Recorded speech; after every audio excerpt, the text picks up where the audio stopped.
GOLM'IN Time, a deck specially requested by my friend Mathematically a Fox, also known as Foxy9665.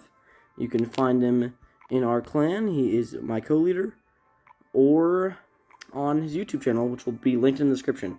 Now, this deck, well, I'm not sure if he submitted it as a meme or not, despite the name, has an interesting strategy to say the least. Now, this deck is meant to be counterplayed. So you have Inferno Tower for dealing tanks, archers, royal delivery, arrows, mini P.E.K.K.A., all the stuff you need for defense. The Ice Spirit stun is especially nice, as you'll see when we get to today's replays. Now, the Golem here actually serves as a defensive play of all things, as it is, without a portion of a doubt, one of the tankiest cards in the game. And so let's hop right into the replays. Pretty much the way this deck works is you should never, ever offensively push. And it works quite well on most decks. Especially, as some may know, Mega Knight decks especially are quite weak to Golem. And as well as Mini P.E.K.K.A. Inferno Tower, obviously. And the Ice Spirit counters Splash, it counters tanks pretty well. The stun's nice. Now, my cards are a bit underleveled for going into this, as I am in Legendary Arena, and I've been playing in 1v1 Showdown mode. Okay, so top right into the replays. Now, my win rate with this deck is currently an 80% win rate. Lost this one game, because I must warn, this deck is rather high skill cap, and is not very good against pressure. You see, he had E-Barbs, Balloon, the Lumberjack, and a little out-of-pocket option like the Battle Healer, which counters this deck well because of, actually, the Golem's tankiness working against it to keep her getting those healing hits. However, it works well against decks like this, as he mainly played Graveyard, and we have arrows, royal delivery, archers, mini P.E.K.K.A. can tank a few hits, knight can tank and take. This deck, this is Mortar Miner Bats, and this Electro Giant deck, as well as this interesting, it's just really your average Golem deck. Spam a bit, defend a lot. So, I guess start with the demonstration of a defeat.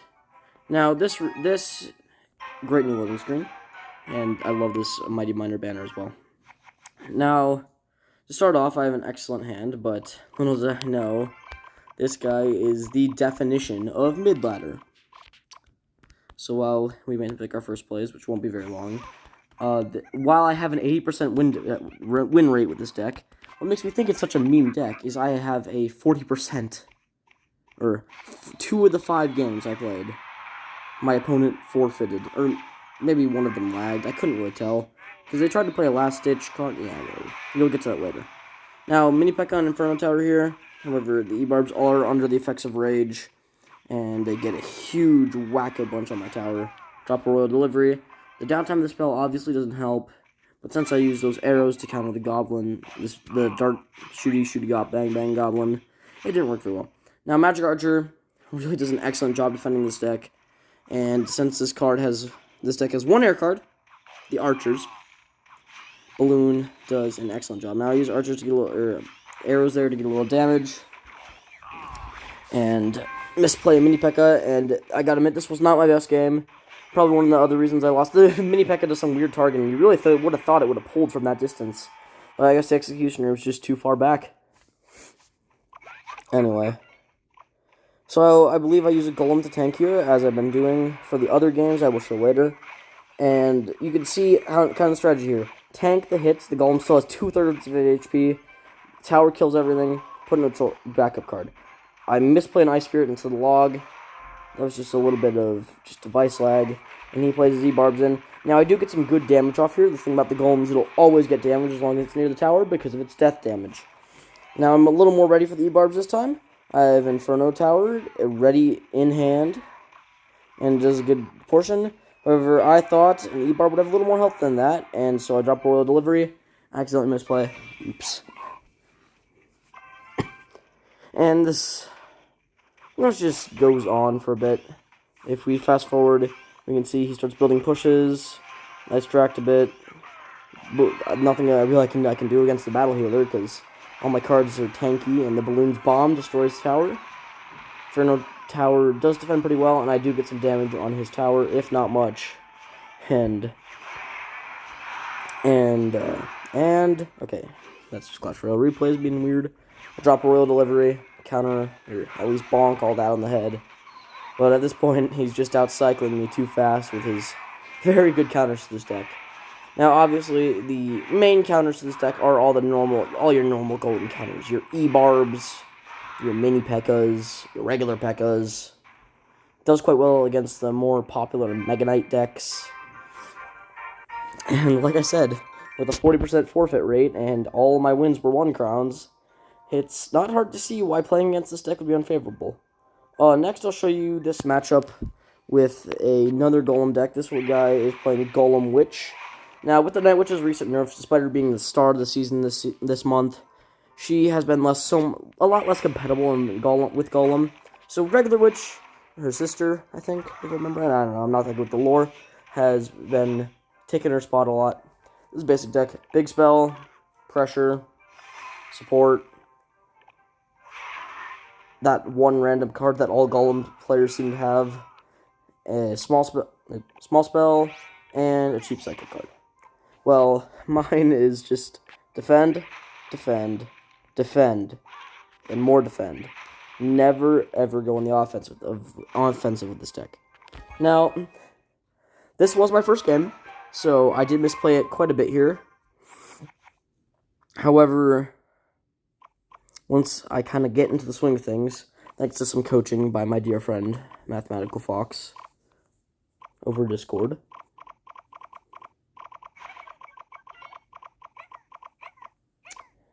I'm able to assist better. Now, he plays in a Fire Spirit, just a Cycle, and a Witch. Now, as you can see, his card is highlighted. It is Golem. Now, I obviously did not know he had Golem at this point. However, anyone who's played Golem knows that first rule of Golem is you don't play Golem at the bridge first play. Because your opponent has a full 10 elixir to counter a whole Golem. And the Knight is good at taking down skeletons. It's good at every aspect of defense for the Witch. Now, the Golem Knights do get damage, and they are annoyingly tanky unless you use something to defend them, so take them out in the Night Spirit. And then I play some Archers. Now, Archers are a interesting card. They're honestly not my favorite, and you see the Princess's aimbot arrow just curved along that. That's always one of my favorite details in this game. However, they're interesting, because I feel like there could be a better card out there, but I couldn't name it. Because Dark Goblin, you only get 1 unit. With the Spear Goblins, you get so much less damage. Anyway, so obvious counter to the Golem would be his Barbarians, which I believe would die to the Golem's death damage with the arrows, so I use the arrows here.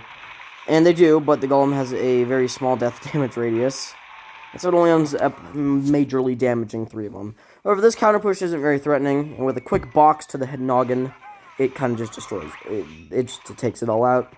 A little help from the Princess Tower to take out whatever skellies are left over. Now, if you've noticed, if you've been paying close attention, I have not made a first move this whole game.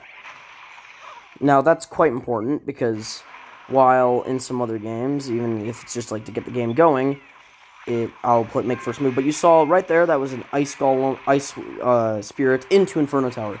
That gives the Inferno Tower a little more time to take out its big tanks. It's especially useful for countering those pesky electricity resetting cards, like the Electro Spirit, Electro Wizard, maybe even Electro Giant, which I believe I play against in the next matchup I'm going to show you guys. So I use the Archers and an Ice Spirit to prevent the Archers from dying to back those that Golem. And another Royal Delivery. Royal Delivery, great spell. It's really the whole point of Royal Delivery is this huge damage, but you need to know how to play it. There's a lot of high skill cards in this deck, as well as a lot of low skill cards. But those low skill cards also have high skill plays. There's another aimbot arrow. And so I do play a Golem there, just because I figure I'm losing, might as well go for a bit of a bigger push. And I play Inferno Tower. Now you may be saying, But Acto, why would you play an Inferno Tower into a Witch? The answer is splash damage. Specifically the arrows. Now he does have Fireball. However, I believe I'm able to hit a Royal Delivery onto the Witch, and I think that I hit the Golemites, and then use a Mini P.E.K.K.A. to clean up. The key is always having enough Elixir. You want to have minimal defensive strategies while having the most defense. Efficient defense. If you can only play one card for the low Elixir, that's fine. But if you play one card for a high Elixir and kick out everything, even better. It's better to use less Elixir to get more defense. So say I use a Golem and that takes out a 12 Elixir push. That's still an Elixir positive for me, no matter if the Golem dies or not. You see, that Golem just tanked for 9 Elixirs worth of pushes. And now it paved the way to a brand new revolution. And another thing, the Golem, when it splits in two, the Princess Tower will retarget if it can. So you saw it retarget on that Mini P.E.K.K.A. let the Golemites get a lot of free damage. And now, like I said, Princess Towers are not good at taking down Golemites, so they would have had to defend if they wanted to get anything through. And now the Knight comes in, figure I might get a little bit of tanky backup in there. And if worst comes to worst, just arrows cycle them out. Royal Delivery can't be played past the bridge, but you have enough cheap 3-4 Elixir cycle cards. Oh yeah, Golemite also.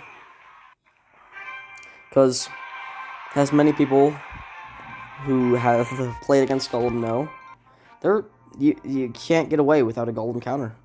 And yes, I did go 0-3 here, but I don't count this because I had to leave the game for personal reasons.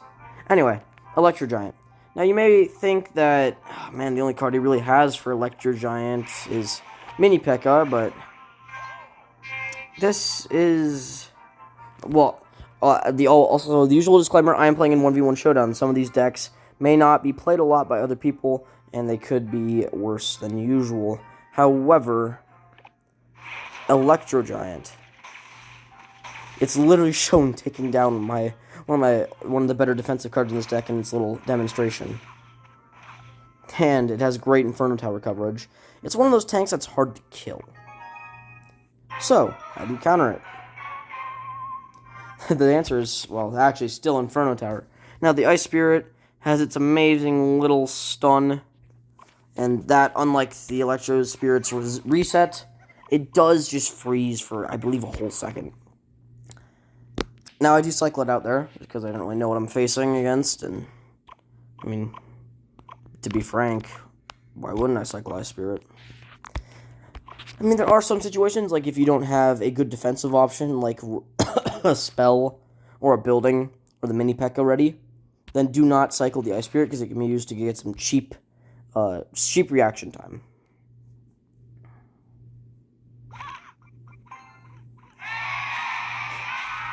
Love this emote. I think it was one of the more recent challenges. Maybe it wasn't. Anyway, I do go aggressive here just because nothing's been happening, and he uses his star-level tornado. Way to flex, man. Anyway, that star-level rocket, which is the other thing that made me think, huh, this guy's actually playing his actual deck. Because all his cards are star-leveled, which makes this even more sad. Anyway, Bomber would have absolutely destroyed my Golemites, and I play my arrows a little early. It just barely missed those skeletons. However, one of the Golemite explosions takes it out, and that's a huge chunk of damage on my tower. The key with this deck is patience, patience, patience. However, it really, really does help to practice. Because unlike a lot of other Golem decks, you can't just play Golem and win. You have to use Golem strategically to defend whatever pushes come up.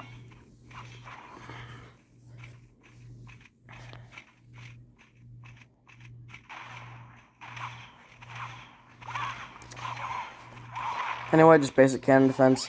The Knight also works great as a tank, and we trade a 2 for 3, which is not the best, but I was already up on Elixir.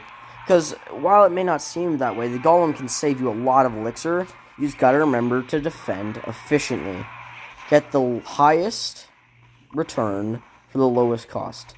Now, that's a 7 Elixir Electro Giant, so I play a 5 Elixir Inferno Tower, and a 1 Elixir Ice Spirit to stop it from moving. Now, it does go down thanks to his rocket. I got Mini P.E.K.K.A. in hand, it's fine. And that's still a net positive, because now I have this whole counter push. Remember, saving Elixir isn't always the best play. If you have a counter push, if you have a full HP Golem running towards your opponent's side of the arena, then heck, do a push. Why not? It's just a waste of a golem. And I'm actually able to cycle to another golem because of this deck's insane cycling potential. And the death explosion from the golemites is really the MVP of these fights. They just wouldn't be the same without him. Anyway, he plays a miner for some reason instead of dealing with the giant golem on his tower. He plays 2 miners on my tower because, yeah, what do I know? This graveyard game is interesting. It's an interesting deck, and it shows very well how to counter all of the splashy, how to counter win conditions that can just go past all your defensive. Because the golem here, he can't be really played on tower because he has a massive. He just has like the Expo. You can see its load up clock is really slow. Same with the golems, and as probably most of you know. But as you can see, he's playing Graveyard. Now, Graveyard is the most expensive tower or spell-based or win condition. And that comes at the cost of 2 extra elixir compared to the Goblin Barrel and the Miner, but also the benefit of just spawning, I think it's 30, I probably should know this, I play Graveyard, 30 skeletons. Now you see I use a Golem, defend the Witch, defend all the babies, and Archers to defend 2 graveyards. This is not just one graveyard, there's a mirrored graveyard right here. And I send in the Royal Delivery to take out anything that might be helping.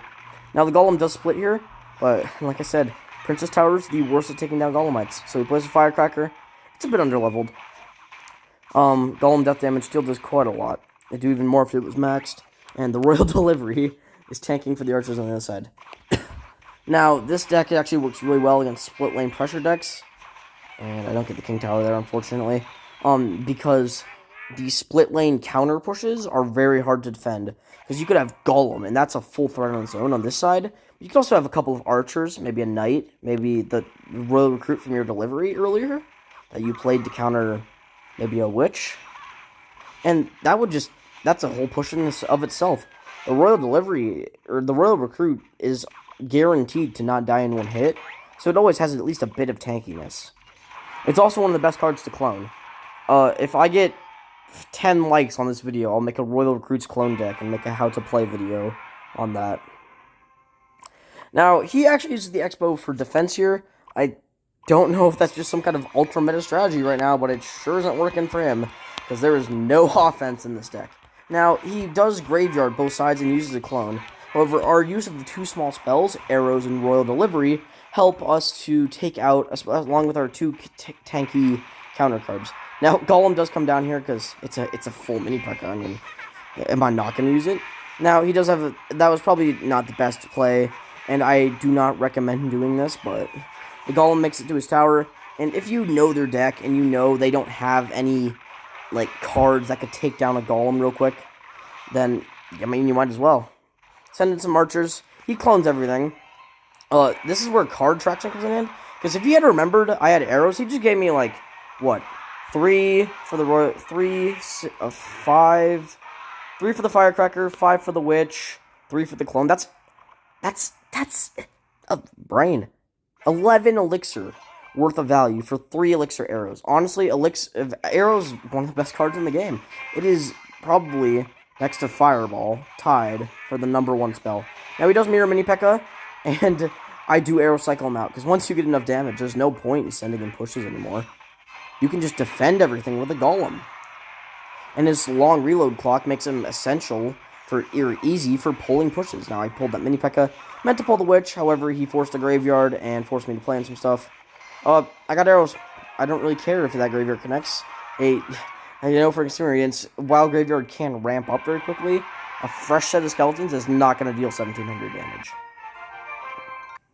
This video was almost already twice as long as my other one. So I guess we'll watch this one last. This is a Miner deck, Miner Mortar with Bats. Now, Miner and Bats are historically a great combo. Miner digs to your tower, pretty tanky card. Bats fly in fast, deal a lot of damage. It's the good old Miner Swarm combo that you saw if you played the casual draft challenge, or casual ramp up challenge was so present there. I have the emote for that actually. It's the I love the Tesla, one of my favorite cards. Fun little detail, I guess, while we're waiting for something to happen. This is the witch. That's the night witch. Don't know if you ever noticed that, but it's cool. Now, despite what I said about the Royal Recruits' tankiness, they are not, by any means, they're like the Golemites. Good against Prince's Towers, bad for actually tanking hits. Now, Inferno Tower to take down his tankier Valkyrie. And the thing about building win conditions is our main defense card targets buildings. Now, the Mortar does have a blind spot, and it is a huge gap, but the Golem moves so slowly that by the time it enters the Mortar's blind spot, its HP is either going to be greatly decreased just from its own degeneration, because they did nerf the Mortar recently to give it less HP, or we're going to have taken it out with a different card, like such as the river-jumping Hog and Ram Rider, or the Prince and Dark Prince, too. Now that they jump the river, they will just target that if it's close enough. Now, obviously, the princes are known... The princes are known for their huge damage. So you can see the Golem still does get explosion value on the tower, and gets one punch in, which already does a huge amount of damage. The Golem might start chipping away, get a bit more damage, even get a little damage on the Musketeer, and despite the snowball knockback, it still hits, the Golemite's explosion still hits. Golem is really just your ace in the hole unexpected card. This whole deck is really just the deck of expectation subversion. You edit the way you play the game, and you edit the way your opponent thinks you'll play the game in order to mess with them. And if your opponent isn't really that great at the game, they might actually just not know what to do. Because, like, if you've never seen someone play Golem like this on defense, then what are you going to do? I mean, if you can't adapt, adaptability is one of the biggest reasons people aren't able to push past certain arenas. You need to be able to change your play style and be able to play a lot of different decks. Even if it's decks you don't like, you should still learn to play them, and you should also learn how to adapt those decks and mess around with them. Like, my Graveyard deck actually isn't only just Graveyard. It can also serve as a chip deck, because I have Princess to chip away from the other towers. My next video will probably be on that deck, since it's the main deck I use, I'm now realizing. Although, as we saw in the last period play, Graveyard isn't exactly very good right now. Now, huge push incoming here, and this is where he just forfeits. And you did see I misplayed arrows there. Meant to play mini Pika. Thought I clicked arrows. Thought I clicked off arrows. Didn't click off of arrows. Now, I believe that is all the replays I have for you today. Have a wonderful day, morning, evening, night, whatever you guys are having. Make sure to check out Mathematical Fox on Clash Royale, or Foxy9865 on YouTube. Or maybe change it. If it's Mathematical Fox now, let me know. I will link him down in the description. Just trying to think. Yes, Nightmare Bats challenge. I could maybe make something on that. My best advice for challenges is play them on the last day, because then no one else is playing them, except for the people who either, like me usually, just completely forgot they existed, or just aren't good at the game, honestly. Although this emote's a little creepy. So yeah, enjoy Spooktober. Or what is it? Clashtober? Clashoween. And have an excellent day.